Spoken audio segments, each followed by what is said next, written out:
অনেকে বিশ্বের চলমান পরিস্থিতিকে কিয়ামতের সন্নিকটে বলে আখ্যায়িত করেন। আসলে কি তাই? কিয়ামত হওয়ার জন্য অবশিষ্ট সকল আলামত সমূহ জানতে চাই। গুরুত্বপূর্ণ প্রশ্ন। কিয়ামত নিকটে, এটি কোরআনে কারীম বহু আগেই ঘোষণা দিয়ে দিয়েছে। আল্লাহ সুবহানাহু ওয়া তাআলা বলেছেন, ইকতারাবাতিস সাআতু ওয়ানশাক্কাল কামার। এই যে কিয়ামত নিকটবর্তী হওয়ার কথা, এটা আল্লাহ তাআলা কোরআনে জানিয়ে দিয়েছেন আরো 1450 বছর প্রায় আগে। আল্লাহ বলেছেন, ইকতারাবাতিস সাআহ, কিয়ামত নিকটবর্তী হয়ে গেছে, ওয়ানশাক্কাল কামার, এবং চাঁদ বিদীর্ণ হয়েছে। নবী সাল্লাল্লাহু আলাইহি সাল্লামের মুজিজায় তার আঙ্গুলের ইশারায় চাঁদ দ্বিখণ্ডিত হয়েছিল। এর মধ্য দিয়ে কিয়ামত নিকটবর্তী হওয়ার ঘোষণা আল্লাহ তাআলা দিয়েছেন। অতএব কিয়ামত নিকটবর্তী, এতে কোনো সন্দেহ নাই। কিন্তু আমাদের সমাজে কিছু ঘটলেই, কোনো ঘটনা, কোনো যুদ্ধ, কোনো বিগ্রহ, কোনো কিছু ঘটলেই আমরা অনেকে কিয়ামতের দিনক্ষণ গণনা করতে শুরু করি, যে আর এতশো বছর আছে, এত বছর আছে, আর ঘরবাড়ি করে লাভ নাই, ইত্যাদি ইত্যাদি। হ্যাঁ, একজন ইমানদার সবসময় প্রস্তুত থাকবে আখিরাতের জন্য। দুনিয়া নিয়ে অনেক বেশি ব্যস্ত হয়ে থাকবে না। যে কোনো মুহূর্তে তার ডাক আসতে পারে। প্রত্যেকটা মানুষের মৃত্যু মানেই তার কিয়ামত, সেটা ভিন্ন বিষয়। কিন্তু এই সৃষ্টি জগতের যে বিশাল আয়োজন আল্লাহ তাআলার, এটা যে আল্লাহ তাআলা ধ্বংস করে দিবেন, সেটা অতি নিকটে। এই অতি নিকটের ডেফিনেশনটা কি, এটা সংজ্ঞাটা কি? অতি নিকটে মানে কত বছর? এটার ইলম একমাত্র আল্লাহর কাছে আছে।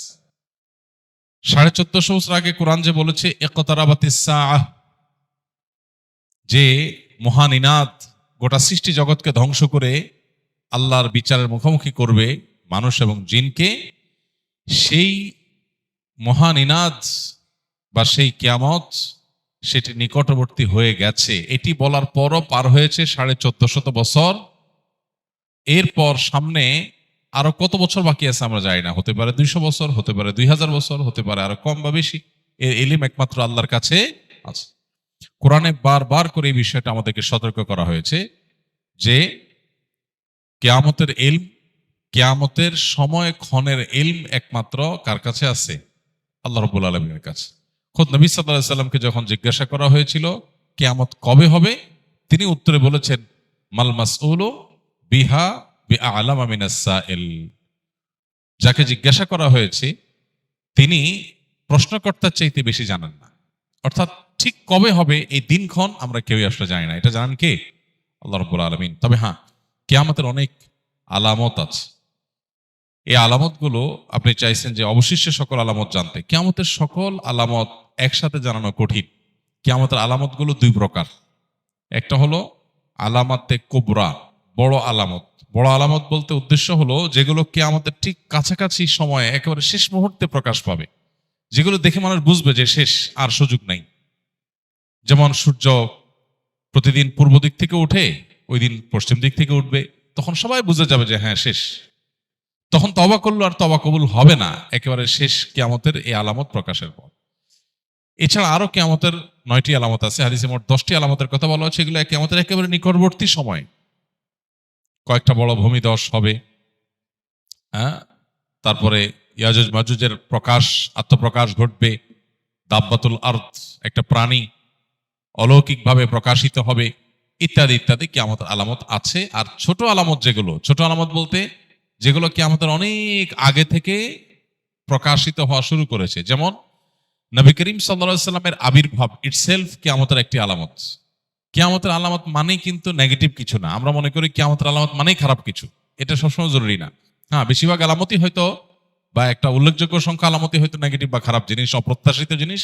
কিন্তু কিয়ামতের অনেক আলামত আছে যেগুলো আসলে খারাপ কিছু না। যেমন নবী সাল্লাল্লাহু আলাইহি সাল্লামের আগমন, তার আবির্ভাব, এটা কিয়ামতের একটি আলামত। তার মানে এটা একটা ইন্ডিকেটর যে সৃষ্টি জগৎ তার পরিণতির দিকে যাচ্ছে। তারপরে আর নবী কোন রাসূল, নবী হিসাবে রাসূল হিসাবে কি আবির্ভূত আসবে না, নতুন কোন নবী রাসূল আসবে না।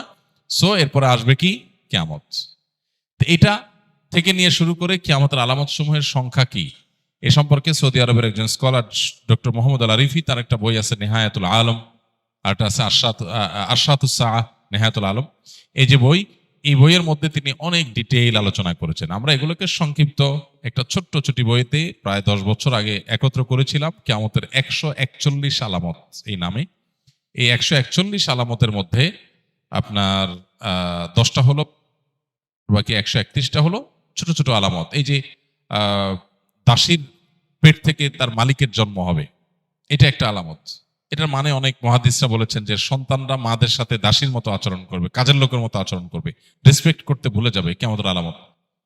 আমার মৃত্যুর মাধ্যমে আমার ব্যক্তিগত কিয়ামত শুরু হবে, আমার নিজের কিয়ামত শুরু হয়ে যাবে। ইদা মাতাল ইনসান ফাকাদ কামাত কিয়ামাতুহু, মানুষ মারা গেলে ওইটা তার একজনের কিয়ামত। আর সামগ্রিক যে কিয়ামত গোটা সৃষ্টি জগতের, সেটাও অতি সন্নিকটে। আমাদের দরকার হলো প্রস্তুতি গ্রহণ করা। আল্লাহ আমাদেরকে যথাযথভাবে প্রস্তুতি গ্রহণ করবার তৌফিক দান করুন।